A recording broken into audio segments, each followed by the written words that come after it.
चलिए अमित जी, सबसे पहले आपके पास आना चाहेंगे, बताइए ट्रेडिंग के लिहाज से शुरुआती दौर में कहाँ मौके देखे जाए।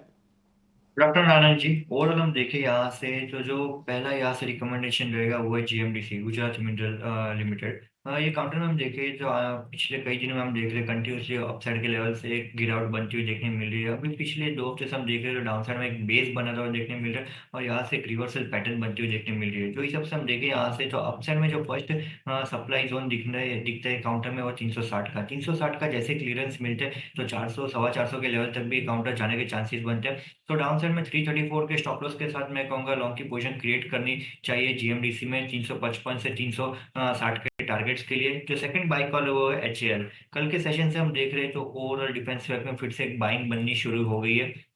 एचएल में हम देखें तो पिछले 3 दिन से अच्छी खासी यहाँ से वॉल्यूम फ्रंट पे एडिशन होते हुए देखने मिल रहा है और साथ ही साथ हम देखें तो वीकली और मंथली चार्ट में एक राउंडिंग बॉटम फॉर्मेशन का पैटर्न भी बनते हुए देखने मिल रहा है, जिससे लग रहा है कि यहाँ से अच्छे खासे बाइंग हमें आने वाले दिनों में काउंटर में देखने मिल सकती है। तो एचएल में लॉन्ग की पोजीशन क्रिएट करने की सलाह रहेगी। 4800 का टारगेट रहेगा, डाउन साइड में 4590 का स्टॉप लॉस रहेगा। तो ये है आपको ट्रेडिंग की सलाह। और अमोल, मैं आपके पास आना चाहूँगा, प्रशांत बात कर रहा हूँ।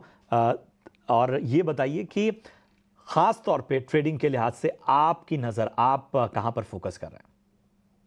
प्रशांत जी, मुझे दो स्टॉक्स अच्छे लग रहे हैं। उसमें से पहला है एनसीसी, के साथ मैं जाना चाहूंगा, पोजिशनल पॉइंट ऑफ व्यू से जाना चाहूंगा। 307 के आसपास मैंने पिक किया था। पोजिशनली उसमें टारगेट निकल के आ रहे 325 और 330 के, और स्टॉप लॉस उसका रहेगा 299 का। एक 2 या 3 वीक अगर हम देखते हैं तो स्टॉक यही रेंज में कंसोलिडेट हुआ है। करेक्शन में इतना कंट्रीब्यूट हुआ नहीं है। आज 20 day simple moving average comfortably cross किया है और बुलिश कैंडल है। ओवरऑल सेटअप अच्छा है। अगर ये लेवल मेंटेन करते हैं तो एक एनसीसी में फ्रेश अप ट्रेंड रैली देखने को मिल सकती है। दूसरा, मैं जी शिपिंग के साथ जाना चाहूंगा। 1310 के आसपास मैंने पिक किया था। ये भी पोजिशनल है। 1400 के टारगेट निकल के आ रहे हैं और 1280 उसका स्टॉप लॉस रहेगा। अगर हम फॉर्मेशन देखते हैं तो एक बाउंस बैक एक तो शार्प हुआ, उसके बाद पॉजिटिव कंसोलिडेशन है और आज 50 डे सिंपल मूविंग एवरेज के ऊपर कंफर्टेबली ट्रेड हो रहा है। इसका भी टेक्सचर अच्छा है। आई थिंक ये लेवल्स मेंटेन रहते हैं तो जी शिपिंग में भी एक फ्रेश अप ट्रेंड रैली देखने को मिल सकती है। तो एनसीसी पर खरीदारी की राय, 325 रुपए प्रति शेयर का लक्ष्य। और इसी के साथ जीई शिपिंग इस स्टॉक पर भी खरीदारी की राय अमोल की तरफ से। इसी के साथ एचडीएफसी एएमसी इस स्टॉक पर नजर डालते हैं। कल ड्यूरिंग मार्केट नतीजे आए थे, लेकिन उसके बाद कई सारे ब्रोकरेज रिपोर्ट्स आई है आज सुबह, और स्टॉक में क्या शानदार तेजी दिखी है। करीब 6% की तेजी के साथ स्टॉक आज कारोबार कर रहा है। एचडीएफसी एसेट मैनेजमेंट कंपनी, कुछ रिपोर्ट्स आई है उस पर नजर डालेंगे। नुवामा ने खरीदारी की राय दी है। टारगेट प्राइस बढ़ाकर 5240 रुपए प्रति शेयर का कर दिया है। उनका मानना है कि across segments market share gains company ने एंजॉय किए, जिसके चलते उन्होंने टारगेट प्राइस बढ़ाया है। इसी के साथ जेफरीज ने टारगेट प्राइस बढ़ाकर 5450 रुपए किया। और सीएलएसए की बात करें तो उन्होंने भी टारगेट प्राइस, तो कई पॉजिटिव अपग्रेड्स आए हैं एचडीएफसी एएमसी पर, जिसके चलते स्टॉक में भी अच्छी तेजी दिखी है। अमित, आपसे पूछना चाहूंगी, एचडीएफसी एएमसी पर चार्ट्स पर देखें तो क्या राय रहेगी। फंडामेंटली तो और स्टॉक काफी पॉजिटिव है, टारगेट प्राइसेस भी काफी अच्छे हैं, लेकिन चार्ट्स पर अगर फ्रेश पोजीशंस लेने हैं तो क्या राय होगी आपकी। ये रेट पर तो रिकमेंडेशन नहीं रहेगी फ्रेश पोजीशन क्रिएट करने के लिए, क्योंकि रिस्क रिवॉर्ड फेवरेबल जोन में नहीं है। ओवरऑल वॉल्यूम हम देखें, वॉल्यूम ब्रेकआउट अच्छा खासा बनते हुए देखने मिल रहा है। पिछले 2 दिन के अंदर वॉल्यूम में हम देखें तो वॉल्यूम स्ट्रॉन्ग फ्रंट पे एडिशन होते हुए देखने मिल रहा है। अभी जो हिसाब से फिबोनाची के यहाँ से एक्सटेंशन बनते हुए देखने मिल रहा है, वो हिसाब से लग रहा है अपसाइड में जो नेक्स्ट यहाँ से सप्लाई जोन या नेक्स्ट टारगेट यहाँ से बनते हुए देखने मिल रहे हैं वो 4950 से 5000 के लेवल के यहाँ से टारगेट बनते हुए देखने मिल रहे हैं। मैं कहूँगा जिनकी भी लॉन्ग की पोजीशन है वो लॉन्ग की पोजीशन होल्ड रखे रखे डाउन साइड में 4740 का ट्रेलिंग स्टॉप लॉस लगा दीजिए। 4740 का लेवल अगर ब्रेक होता है तो प्रॉफिट बुकिंग देखने मिल सकता है, वरना मुझे लग रहा है आने वाले 2 से 3 दिन के अंदर अच्छी खासी बाइंग और हमें काउंटर में बनती हुई देखने मिलेगी। तो ये राय एचडीएफसी एएमसी पर। इसके अलावा कुछ ऑटो स्टॉक्स पर नजर डालते हैं। निफ्टी ऑटो इंडेक्स सबसे बड़ा लूजर है, करीब 1.5% की गिरावट यहाँ पर दिखी है।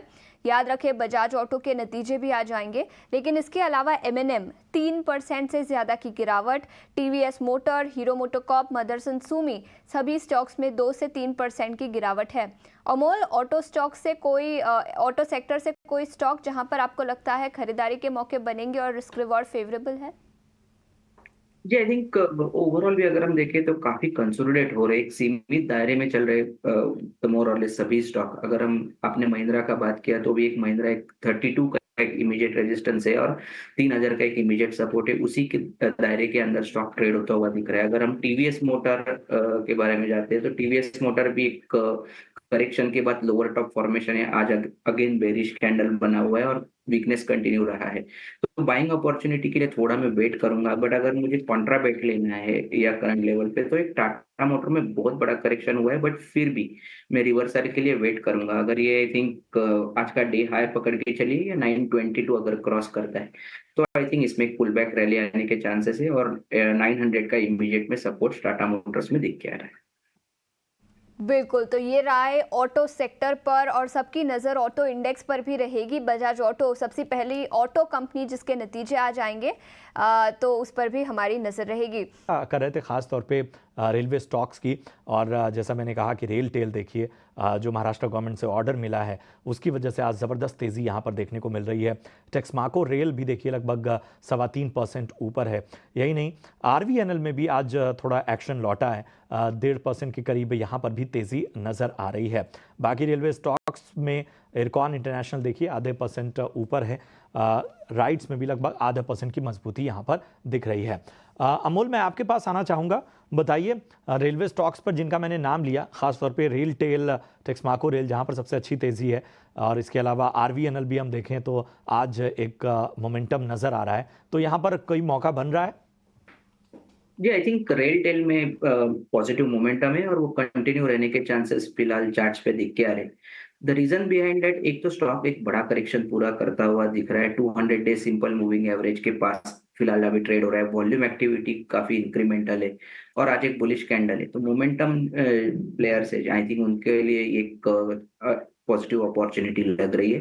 425 ट्रेंड फॉलोइंग ट्रेडर के लिए स्टॉप लॉस रहेगा, अगर इसके ऊपर रहता है तो आई थिंक ये बुलिश टेक्सचर कंटिन्यू रहेगा। ऑन द हायर साइड 462 465 तक के लेवल इमीडिएट में निकल के आ रहे हैं। दूसरा, अगर हम बात करें टेक्स रेल में भी, इसने भी एक बड़ा करेक्शन पूरा जरूर किया है, बट वॉल्यूम थोड़ा सा डल है और आई थिंक एक कंफर्मेशन चाहिए। बट डेफिनेटली 200 का लेवल एक इम्पॉर्टेंट रहेगा, वो अगर क्रॉस कर ले, वो उसके ऊपर अगर सस्टेन होता है तो आई थिंक 225 जहाँ पे 50 डे सिंपल मूविंग एवरेज है, वहां तक ये स्टॉक जाने के चांसेस फिलहाल तो चार्ट्स पे दिखते आ रहे हैं। और लास्ट में एक आरबीएनएल का अगर हम बात करेंगे, इतना बाउंस बैक हुआ नहीं, इनफैक्ट रिवर्सल अच्छा हुआ था, बट आज थोड़ा सा डल एक्टिविटी है, थोड़ा सा वेट करेंगे। आई थिंक ब्रेकआउट ट्रेडर के लिए 490 का लेवल इंपॉर्टेंट रहेगा। अबव 490 आई थिंक स्टॉक में मोमेंटम बढ़ने के चांसेस फिलहाल तो चार्ट्स पे दिख के आ रहे हैं। On the flip side I think 470 एक इमीडिएट सपोर्ट लेवल रहेगा। बिल्कुल, तो ये तो हुई चर्चा कुछ रेलवे स्टॉक्स को लेकर, लेकिन इसके अलावा दो और स्टॉक्स पर नज़र डालते हैं जो नतीजों के दम पर आज फोकस में है। एक है रैलिस इंडिया, 16% की तेज़ी इस स्टॉक पर आज के ट्रेडिंग सेशन में दिखी है। रेवेन्यूज़ में 19% का ग्रोथ दिखा, प्रॉफिट आफ्टर टैक्स 2 गुना हुआ क्वार्टर ऑन क्वार्टर बेसिस पर, और अभी अभी मैनेजमेंट की कमेंट्री भी निकल कर आई है कॉन कॉल से जो काफ़ी पॉजिटिव है। उनका मानना है कि डोमेस्टिक डिमांड एनवायरनमेंट काफ़ी अच्छी है, इंडस्ट्री ग्रोथ से ज़्यादा रेट पर कंपनी ग्रो करना चाहती है और कंपनी का फोकस मार्केट शेयर गेन्स पर होगा। तो काफ़ी अच्छी कमेंट्री मैनेजमेंट से, जिसके चलते स्टॉक में तेज़ी दिखी है। और इसी के साथ केईआई इंडस्ट्रीज इस स्टॉक पर भी फोकस करते हैं, यहाँ पर 6% की गिरावट दिखी है। नतीजे ठीक ठाक थे, मार्जिन्स पर थोड़ा सा दबाव दिखा सालाना आधार पर, लेकिन इसके अलावा कंपनी ने QIP भी कंसिडर किया है। 2000 करोड़ कंपनी जुटाना चाहती है QIP के द्वारा, जो स्ट्रीट ने थोड़ा नेगेटिवली लिया है, जिसके चलते करीब 6% की तेज़ी KEI इंडस्ट्रीज पर दिखी है।